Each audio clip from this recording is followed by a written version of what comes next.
पुढची बातमी पुण्यामधून। पुण्यात टिळक रोडवर सुसाट कार थेट दुकानाचा लोखंडी दरवाजा तोडून आत शिरल्याची धक्कादायक घटना घडलेली आहे। या प्रकरणी पोलिसांनी 4 अल्पवयीनांना ताब्यात घेतलंय। सुदैवाने या घटनेत कोणी गंभीर जखमी झालेले नाहीये। दरम्यान एका तरुणाविरुद्ध गुन्हा दाखल करण्यात आलाय। पसार होण्याच्या तयारीत असलेल्या अल्पवयीनांना रहिवाशांनी पकडून पोलिसांच्या ताब्यात दिलं। अल्पवयीन मुलं एका मित्राच्या कारमधून शनिवारी मध्यरात्री डेक्कन जिमखाना परिसरात गेले होते।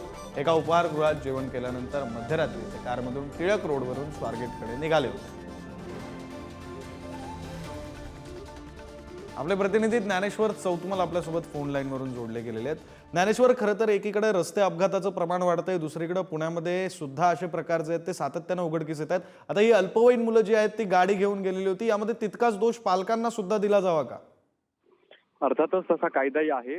जी अल्पवयीन मुले गाडी चालवतात त्यांच्या पालकांवर देखील गुन्हा दाखल करण्याची प्रक्रिया असते।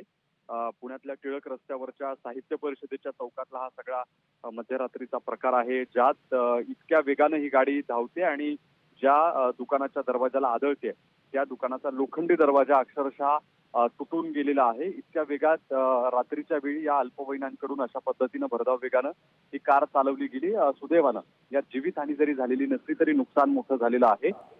जे अल्पवयीन आहेत त्यांना पोलिसांनी ताब्यात घेतलेलं आहे आणि पुढची प्रक्रिया जी आहे ती सुरू आहे। बरं, धन्यवाद ज्ञानेश्वर, तुम्ही दिलेल्या सगळ्या सविस्तर तपशिलासाठी।